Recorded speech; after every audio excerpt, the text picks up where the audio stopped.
Bismillahirrahmanirrahim.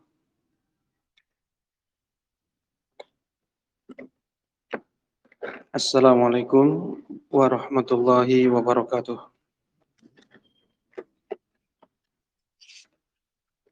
Alhamdulillah, wassalatu wassalamu ala rasulillah. Ashhadu an la ilaha illallah wahdahu la syarika lah. Wa ashhadu anna muhammadan abduhu wa rasuluh. Sallallahu alaihi wa ala alihi wa sahbihi wa sallama tasliman katsira amma ba'd. قال الله تعالى في القرآن الكريم يا أيها الذين آمنوا اتقوا الله ولتنظر نفس ما قدمت لغد واتقوا الله إن الله خبير بما تعملون.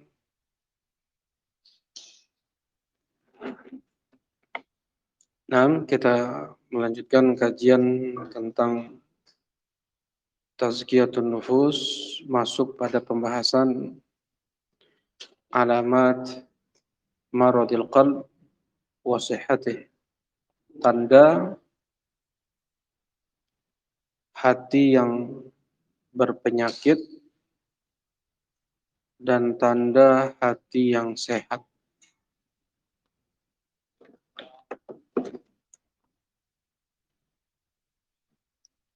Nah, tanda hati yang berpenyakit.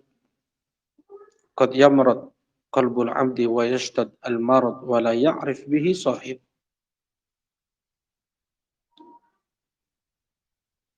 Seseorang hatinya dia bisa berpenyakit, bahkan parah penyakit dalam hatinya,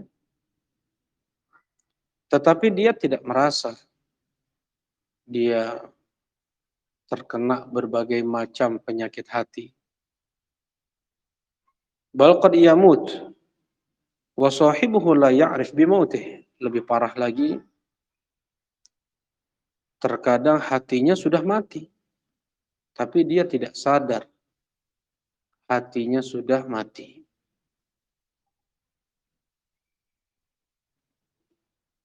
Tanda atau orang yang berpenyakit hatinya, tandanya adalah dia tidak merasakan sakit ketika jatuh pada maksiat. Dia tidak merasakan perihnya kebodohan tentang ilmu agama. Dia tidak merasakan beban dari akidah al-batilah. Berbeda dengan hati yang sehat. Ketika dia jatuh pada maksiat, betul-betul terasa sakit hatinya, ada penyesalan. Ya. Dan ketika dia tidak mengetahui satu ilmu, tidak mengetahui suatu perkara, riba misalnya, atau dia menzalimi saudaranya, dia tidak sadar. Kemudian dia tahu itu adalah suatu kezaliman. Dia menyesal. Dia merasa sedih. Terasa sakit pada hatinya. Nah,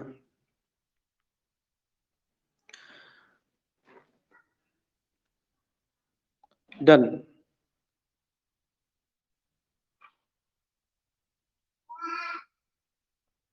wa min alamat amradil qulub uduluha 'anil aghdhiyatin nafi'ah ila dharrah.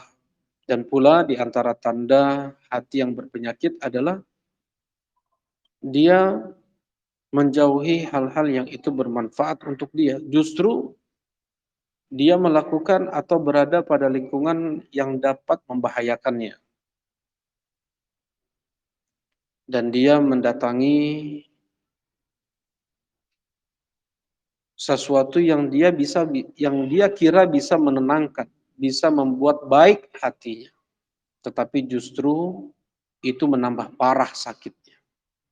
Ya, sebagian orang mencari ketenangan dengan narkoba, sebagian orang mencari ketenangan dengan harta, sebagian orang mencari ketenangan dengan maksiat.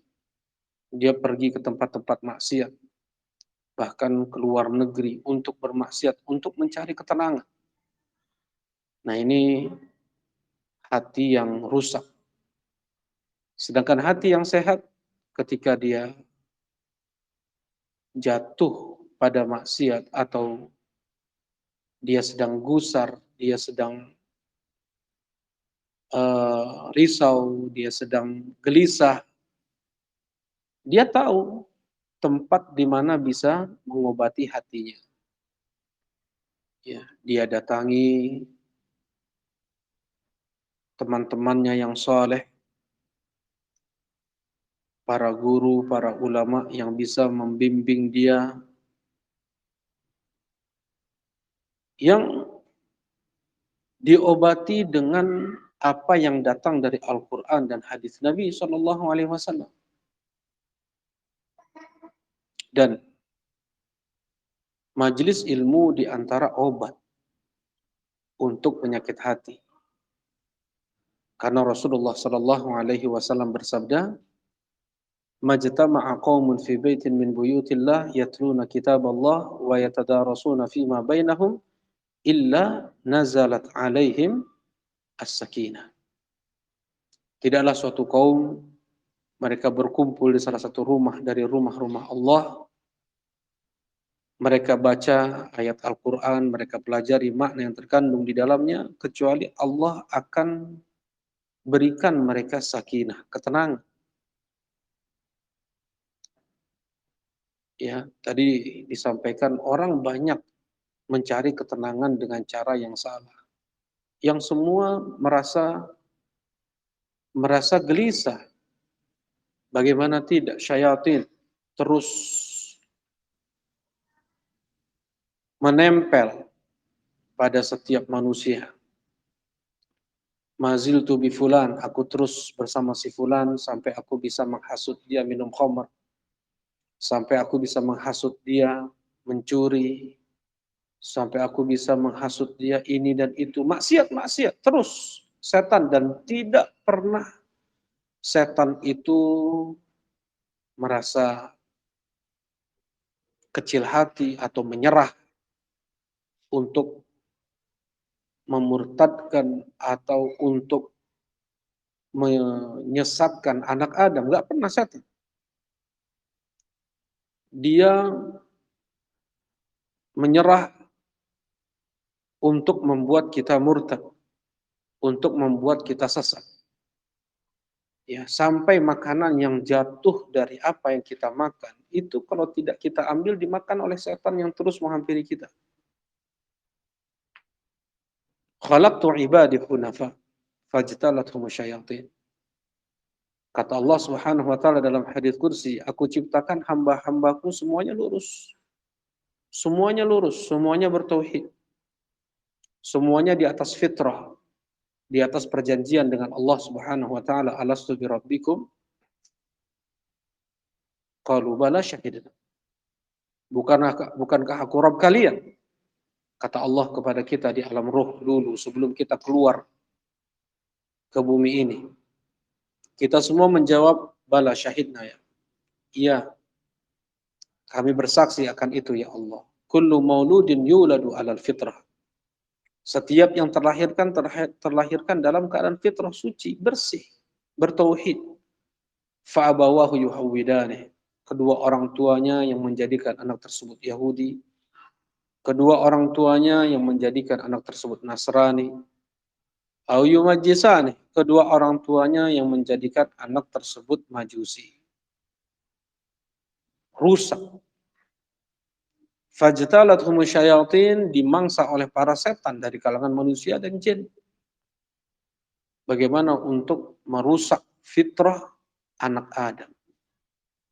Terlebih di zaman kita sekarang ini, berbagai macam cara ya, pertandingan-pertandingan, permainan-permainan, ada dengan musik, ada dengan ilmu dunia, teknologi, dengan ilmu-ilmu umum, sampai seorang dia mencari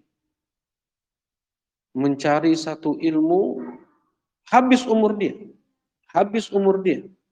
Ya'lamuna zahiran minal hayatid dunya wa hum 'anil akhirati hum ghafilun. Tahu betul tentang ilmu dunia, tetapi untuk akhirat lalai, kata Allah Subhanahu wa taala di surat Rum atau di surat Al-Ankabut. Ya. Dan itu adalah permainan setan memang.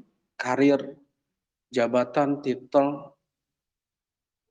Memang seperti itu para setan. Menghasut anak Adam. Sampai lupa untuk apa mereka diciptakan oleh Allah. Lupa fitrah mereka. Jauh mereka dari fitrah. Lupa perjanjian antara mereka dengan Allah. Nah,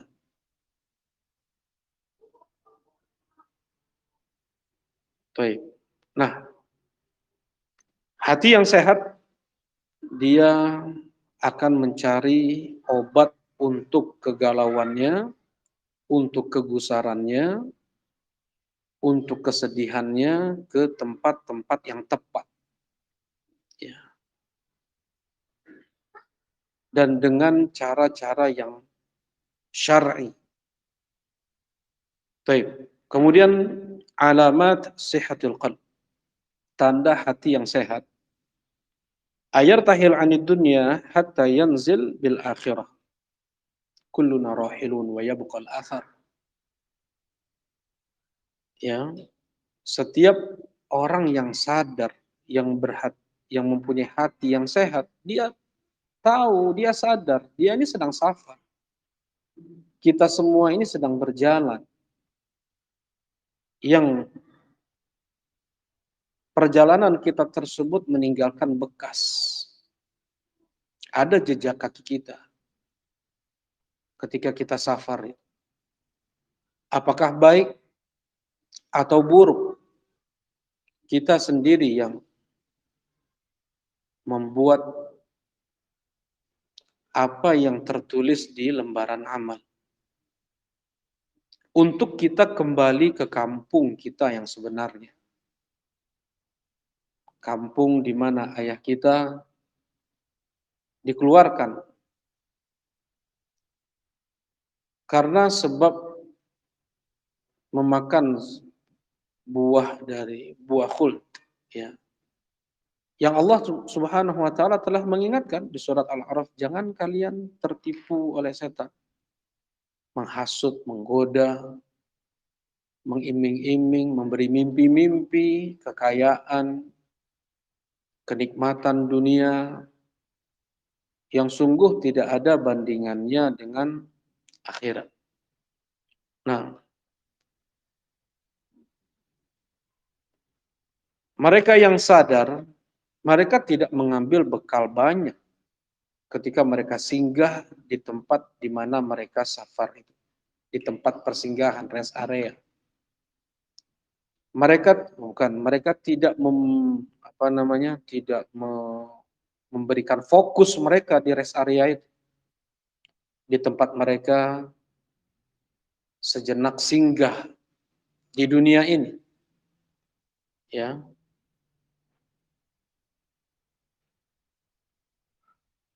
Mereka tidak menjadikan dunia sebagai tempat tinggal mereka. Mereka tidak menjadikan dunia sebagai pemuja dunia atau abdi dunia, memberikan khidmat, melayani sepenuhnya untuk dunia. Tidak demikian. Rasulullah Shallallahu Alaihi Wasallam bersabda, "Kun fid dunya ka'annaka gharib aw 'abidis sabil." Jadilah engkau di dunia itu seperti orang asing atau engkau yang hanya lewat, ya. Nggak ada kita di rest area bikin rumah mewah, ya, kemudian ditinggalkan begitu saja. Ya.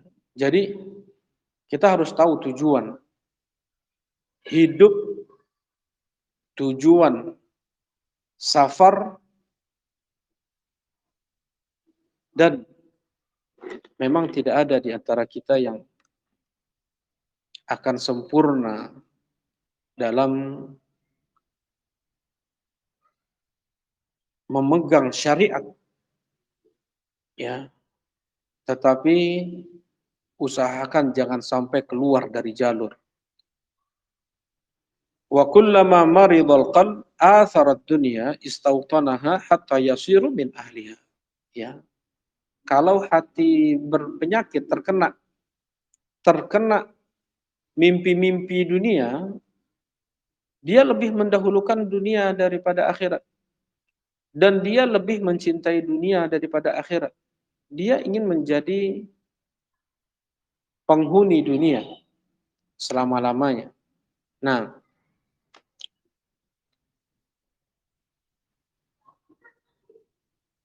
tanda sehatnya hati adalah dia menjadikan Allah Subhanahu wa taala sebagai tempat kembalinya untuk apapun yang dihadapinya. Nah,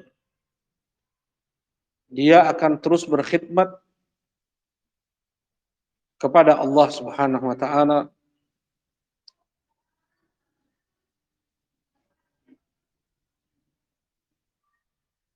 apabila terluputkan olehnya ketaatan kepada Allah Subhanahu wa taala, terluputkan olehnya takbiratul ihram, terluputkan olehnya salat berjamaah, terluputkan olehnya zikir, hafalan Quran, dan amal soleh yang lainnya, dia akan merasa perih, dia akan merasa sakit, dia akan merasa rugi lebih daripada seorang pedagang yang merugi miliaran rupiah. Dan tanda sehatnya hati, dia merindukan ketaatan, dia merindukan amal soleh. Sebagai mana orang yang kelaparan merindukan makanan, atau dia bernafsu pada makanan. Nah, demikianlah seorang yang sehat hatinya, dia bagaimana bisa memberikan khidmat untuk Allah, untuk agama ini, ada jejak baik yang dia tinggalkan. Nah, dan satu cita-citanya adalah bagaimana bisa menghakikatkan penghambaan kepada Allah Subhanahu wa taala. Karena memang untuk itu dia diciptakan. Menghakikatkan al-ubudiyah, penghambaan kepada Allah. Dia akan menjadi orang yang paling pelit, orang yang paling kikir terhadap waktu untuk dibuang percuma. Dia habiskan waktu tanpa ada manfaat-manfaat kebaikan. Dengan ngobrol, dengan jalan-jalan, dengan terlebih maksiat. Dia tidak mudah untuk memberikan waktunya kepada hal-hal yang demikian. Dia akan menjadi orang yang paling pelit untuk membuang waktunya untuk hal-hal yang sia-sia terlebih maksiat. Nasallallahu alaihi.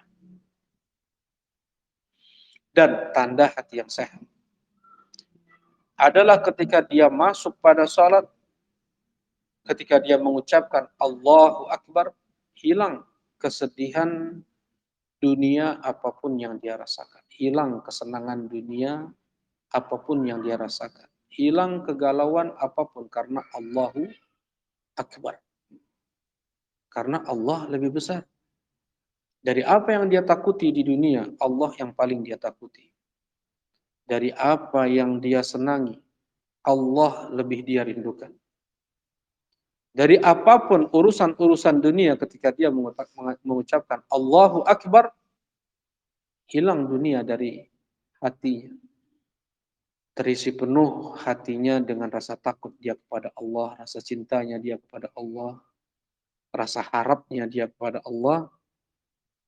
Nah, dan dia jadikan sholatnya sebagai penyejuk mata untuk hatinya. Apapun masalah, ketika Rasulullah SAW berada pada masalah, beliau mengatakan kepada Bilal, "Ya Bilal, arihna bis sholat."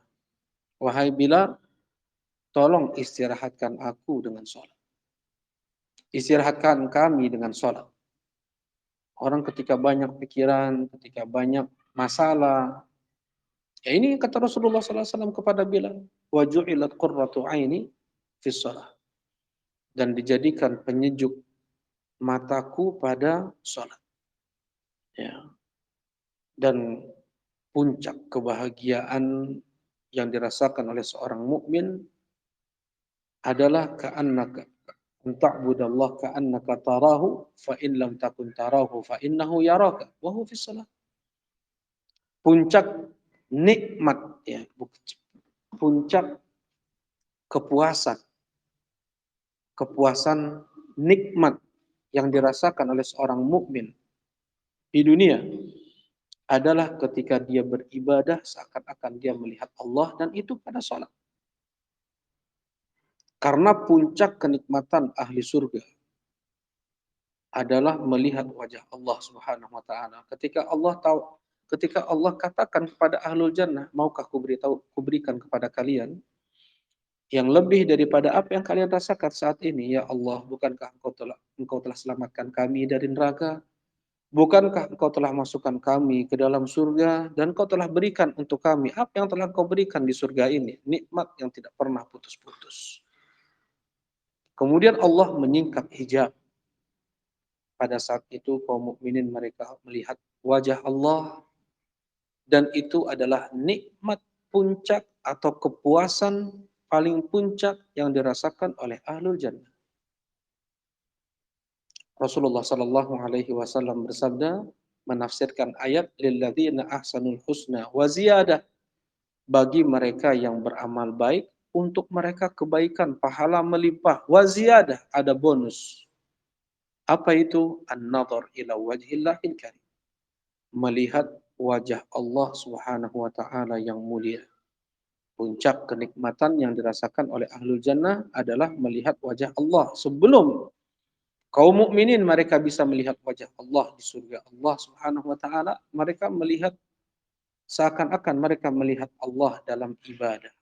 Itulah puncak kenikmatan atau puncak kepuasan yang dirasakan oleh seorang mukmin, melebihi kepuasan apapun yang ada di dunia ini, dari harta, makanan, kemewahan, tempat tinggal, kendaraan, apapun itu. Puncak kenikmatan adalah ketika dia beribadah seakan-akan melihat Allah. Nah, karena itu tidak pernah dia putus-putus, tidak pernah dia bosan, tidak pernah dia lelah untuk selalu mengingat Allah, tidak pernah dia bosan dan lelah untuk berkhidmat kepada Allah. Nah,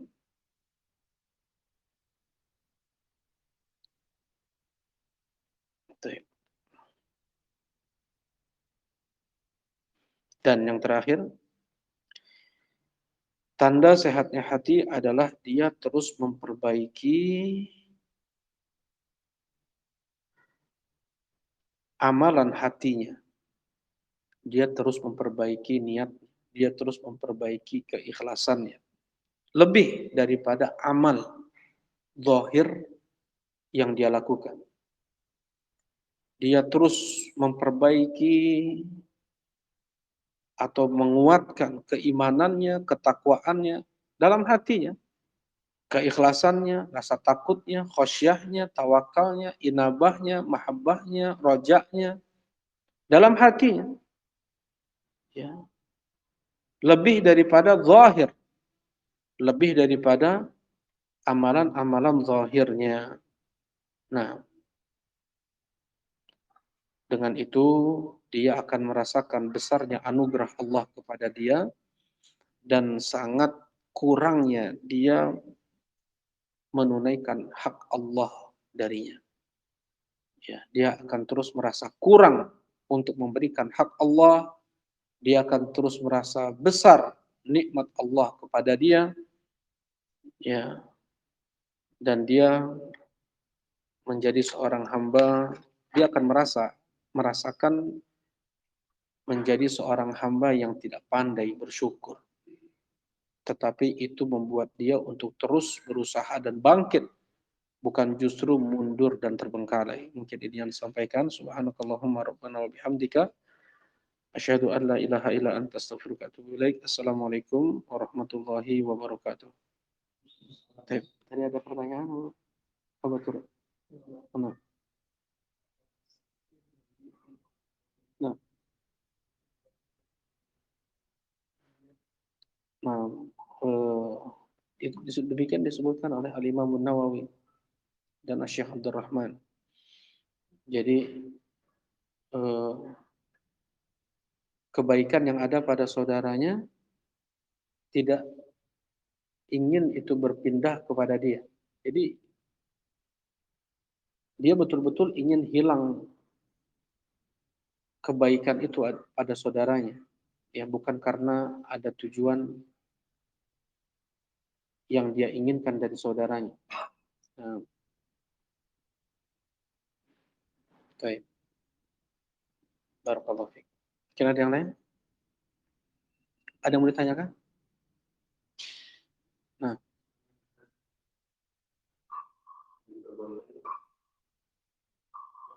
la hasada ila fitnatain, tidak ada hasad iri kecuali untuk dua, seseorang yang diberikan harta dan digunakan hartanya tersebut di jalan Allah, seseorang yang diberikan ilmu dan Al-Quran yang dia baca Al-Quran tersebut siang malam, dia amalkan ilmu tersebut.